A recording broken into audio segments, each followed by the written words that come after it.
Em Sampa, com Diniz.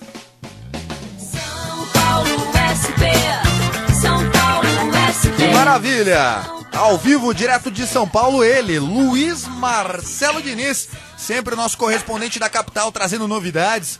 Hoje o Diniz falando um pouquinho sobre a morte do Champignon e também sobre os grandes festivais. Acertei a pauta ou nada a ver? Diniz, boa noite. Boa noite, Thiago. Boa noite, Cris. Boa noite, Lizinho. Muito boa noite, ouvintes da Rádio Ipanema. Você acertou, né? Aí sim, hein, rapaz? O programa é sempre cheio de surpresas, né? Uhum. Mas você acertou dessa vez, sim, Thiago. Maravilha. Então, comece, cara. O espaço é todo seu. Bom, é o seguinte, Thiago. Bom, hoje, na verdade, São Paulo amanheceu mais triste com essa notícia do Champignon, né? Que pegou todo mundo de surpresa. Na verdade, eu acho que o Brasil todo, né? O rock nacional perdeu hoje um grande músico, né? Perdeu um grande cara que era o Champignon. Eu confesso que eu não era um fã da banda, eu sequer tenho CD do Charlie Brown, mas algumas músicas eu gostava muito, e eu sou daqueles que quando gosta de uma música, ouve a mesma música exaustivamente, né? E o Champignon é um cara que eu admirava porque ele é um grande músico, né? Ele era um grande baixista, né? Ele era muito respeitado por todos. Muito. Inclusive existia um preconceito sobre a música do Charlie Brown, mas o fato do Champignon ser um dos melhores baixistas era inegável, até pelos mais críticos, né? Exatamente. Aí hoje eu aproveitei para conversar com um grande amigo meu, o Alex Miranda, que é um diretor de publicidade, de documentários. O Alex tem mais de 100 clipes como diretor, e ele, inclusive, ele fez o último clipe do Chorão, que é Os Loucos Sabem, que é um clipe sensacional, é maravilhoso.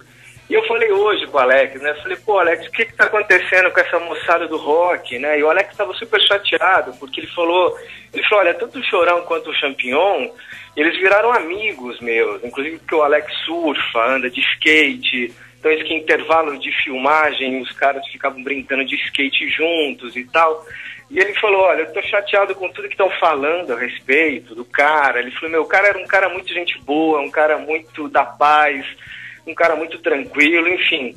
E os problemas pessoais dele, o que levaram ele a cometer o suicídio, se de fato foi, acho que não existe mais nenhuma dúvida de que tenha sido um suicídio, né? Isso também não é muito da nossa conta, né? O que você falou no começo do programa é muito sério mesmo, né? A respeito de drogas, o que levou à morte do Charlie Brown e possa ter levado do Champignon, né? A gente teve aí na semana retrasada uma pessoa falando sobre não, isso. Desculpa, né? Diniz, eu tenho que interromper. A morte do Chorão do Chorão Charlie Brown. Charlie Brown morreu. Exatamente. Ou nem morreu, né? Charlie Brown tá eternizado. Exatamente. Charlie Brown não é aquele do Benito de Paula?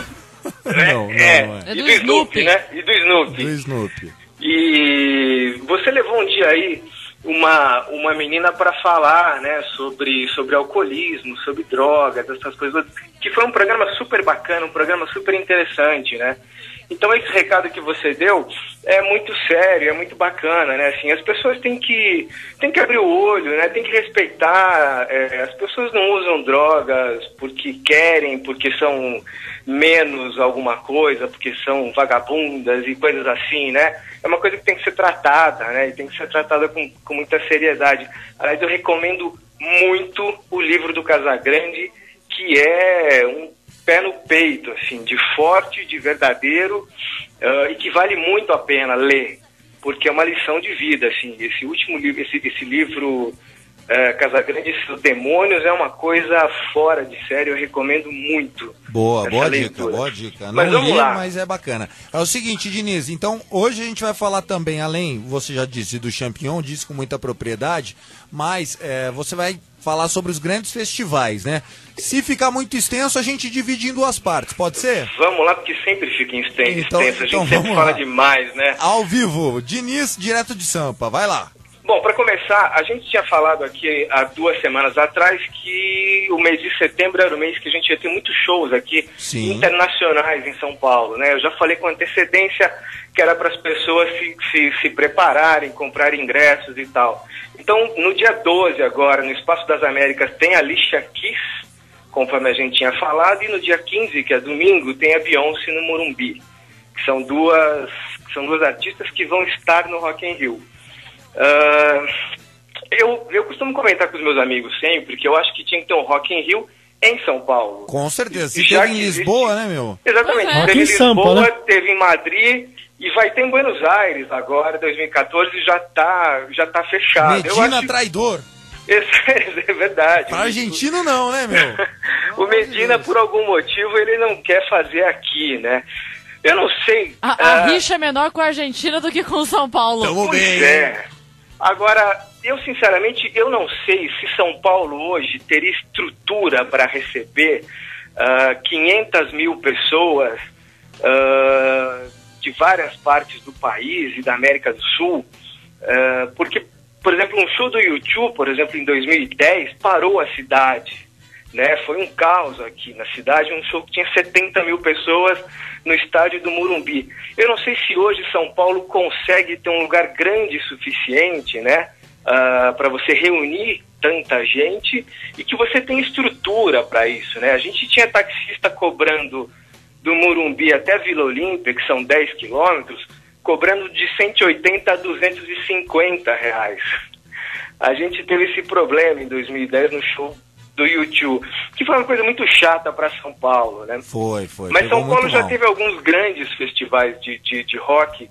Eu liguei para um amigo meu, que é um cara que hoje tem uma produtora de som muito bacana, e ele foi chefe, inclusive, do Márcio Ribeiro, que é guitarrista aí do Se Entrega Cafona.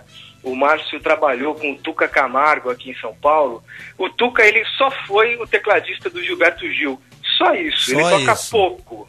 Ele rodou... Ruim de ouvido, né? Ele rodou os Estados Unidos e a Europa tocando com o Gil, numa fase maravilhosa do Gil, da década de 80 e tal. Ele me falou de alguns festivais que tinham aqui em São Paulo, mas que não tinham bandas internacionais, né?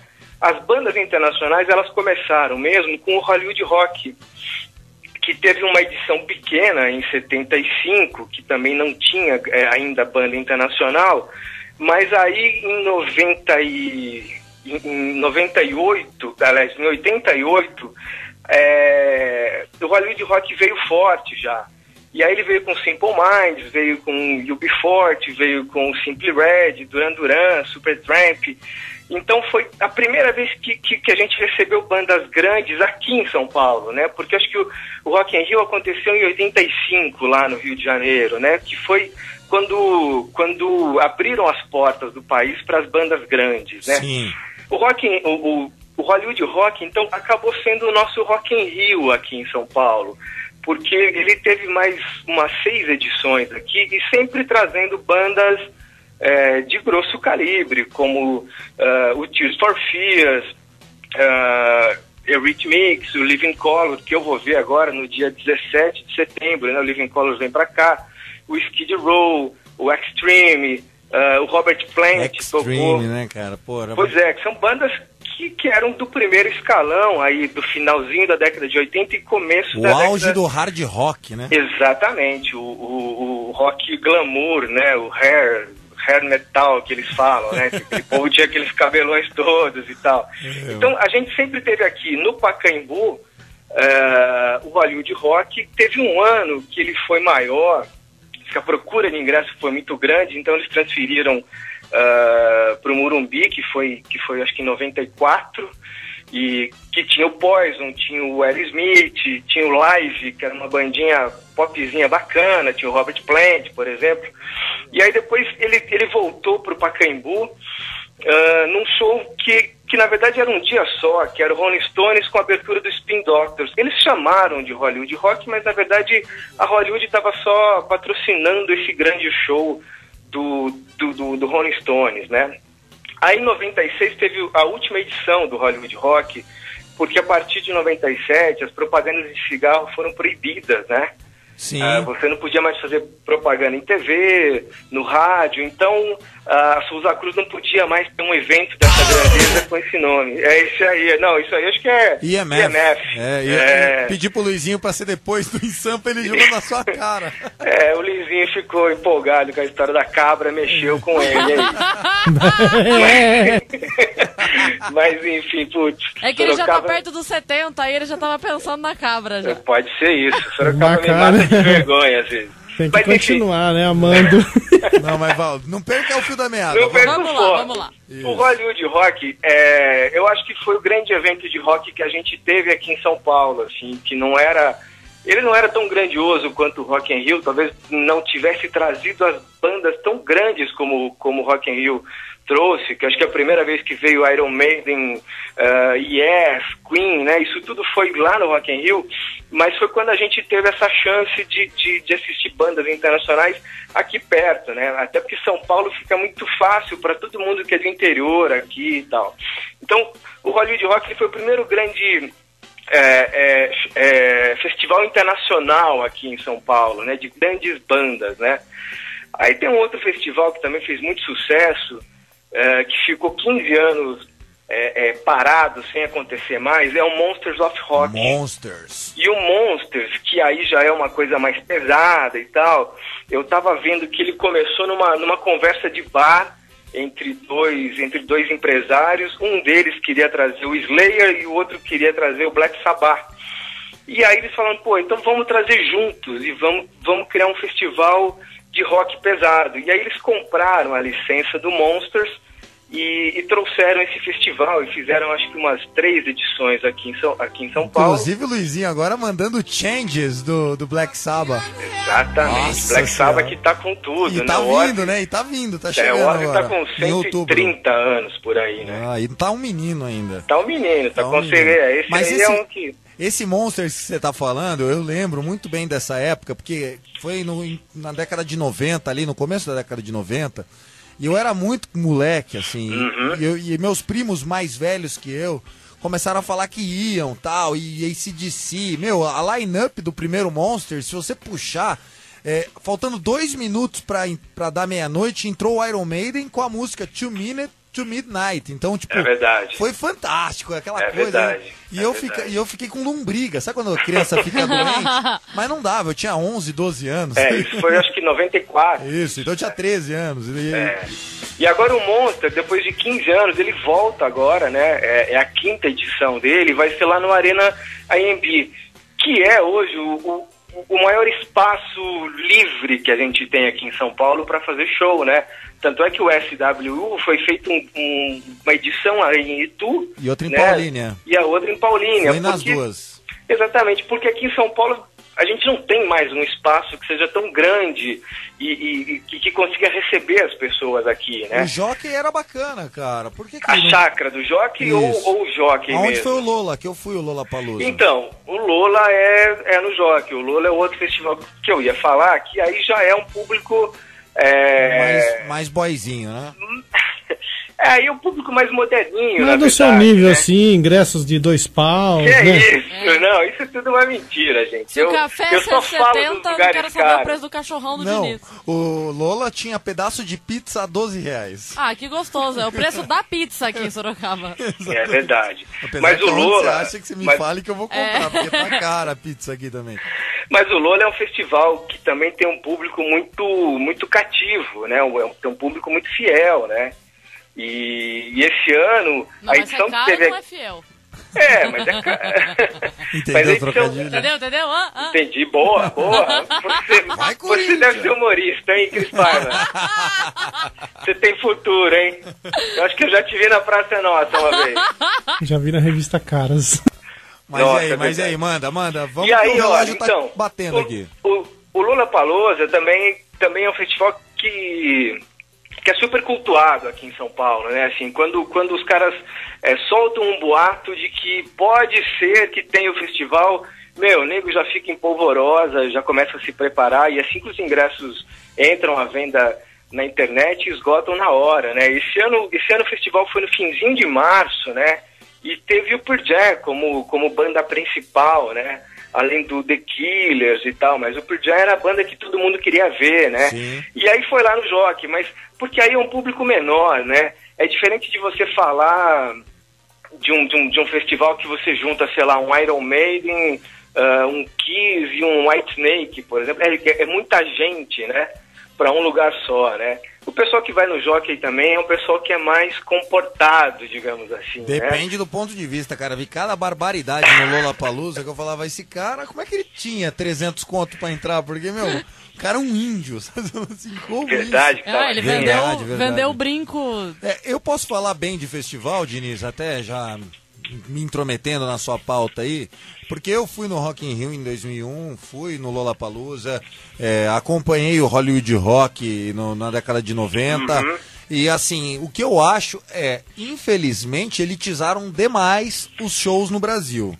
Foi, tá muito caro. Pelos problemas que você já falou numa outra oportunidade, Sim. de carteirinha de estudante, Sim, a dolarização do show e tudo mais. Sim, tudo. Mas o que eu percebo é que ainda assim elitizado, ainda assim caro, ninguém faz show como o povo do Brasil, entendeu? Ninguém recepciona igual, ninguém vai naquela vibe que o artista tá acostumado a tocar 1h30, se tá liberado, porque assim, festival é duro ter show muito grande, porque eles têm o set list já limitado, tudo mais. Exatamente. Mas assim, são experiências fantásticas. Por exemplo, agora a gente vai ter um Rock in Rio começando na sexta-feira. Meu, quem não estiver fazendo nada em casa, assiste, porque é legal. Lógico, mas lógico. não vai sentir nem um 12avos da emoção do cara que tá ali curtindo ao vivo. Então assim, fica aqui a minha crítica pros festivais, de uma maneira geral, pelo preço, mas fica aqui como testemunha ocular da história, né? De que vale a pena você ir pelo menos para um desses grandes festivais. Agora, sobre a carteirinha, vou ter que fazer meu advogado do diabo aqui agora, porque é óbvio que a grana que rola por trás disso é muito, muito, muito grande, mas se a gente fizer uma comparação com pequenas produções e potencializar isso pro valor que é gasto para realizar uma produção deste tamanho, os produtores de teatro e de pequenos shows tem um gasto muito grande e acaba que ele tem que fazer uma média entre o tanto que ele espera receber do valor cheio com o valor médio da meia entrada, porque acaba que o público dele é praticamente 100% jovens. E aí estão todos estudando e aí todos têm direito. Então, se a ideia dele era vender a 150, ele joga a 300 para vender a 150. Para vender a 150. Essa é uma equação muito difícil da gente fazer, né, Cris? É lógico que eu sou a favor da carteirinha para quem é estudante, para quem tem mais de 60 anos, enfim, eu acho que é um direito, né? Agora, existe uma máfia da carteirinha, né? Eu tenho vários amigos, cara, que deixaram de estudar há 15, 20 anos que tem carteirinha de uma faculdade. É um absurdo. Não, e não é só né? isso. Outro dia eu vi uma imagem no Facebook que era assim, ó, fulano de tal... 34 anos, pedreiro, paga inteira. Fulaninha de tal estuda na faculdade X lá em São Paulo, 21 anos, paga meia. Tipo, ó, eu quero uma faculdade bam, bam, bam. Aí, tipo, qual é a lógica Não vai disso? ter A menina inclusão cultural nunca. indo com o seu carrinho importado pra sua faculdade, paga meia. E a gente vai falar isso, inclusive, mais com o Carlos Madia, nosso produtor cultural, Boa. músico que tá aqui com a gente. E pra encerrar, Marcelão, Oi. vamos lá. Faz o seu amarração final aí pra gente passar a régua no Em Sampa com o Diniz de hoje. O Madia tá no estúdio já? Não, Não, tá. ainda não, tá lá porque, fora. pô, o Madia é um cara que eu sou muito fã. Eu conheci o Madia um dia num som lá da praça e fui dar os parabéns pra ele, né? Porque Não, eu falei, cara pô, fantástico. Isso que você faz em Sorocaba é um negócio brilhante, né, cara? E que é muito difícil de fazer, né? Então, assim, essa discussão que a gente teve agora aqui com relação à carteirinha é um negócio que eu acho que a gente tem que discutir sempre isso. Eu acho muito bacana as pessoas terem um idealismo de estamos construindo um país melhor, desculpe-nos o transtorno e saímos do Facebook, blá, blá, blá. Agora, a gente tem que fazer a nossa parte, né? Assim, me incomoda muito o sujeito sair na rua para brigar por uma coisa e não fazer a parte dele, né? Não dá, né? Então eu acho que tem muito disso, assim, a gente tem que mudar muita coisa do comportamento nosso. Às vezes é uma carteirinha de estudante que você pegou de alguém, ou que você comprou, que você falsificou, você está tirando a chance de uma outra pessoa que de fato é estudante, que de fato não tem grana, né?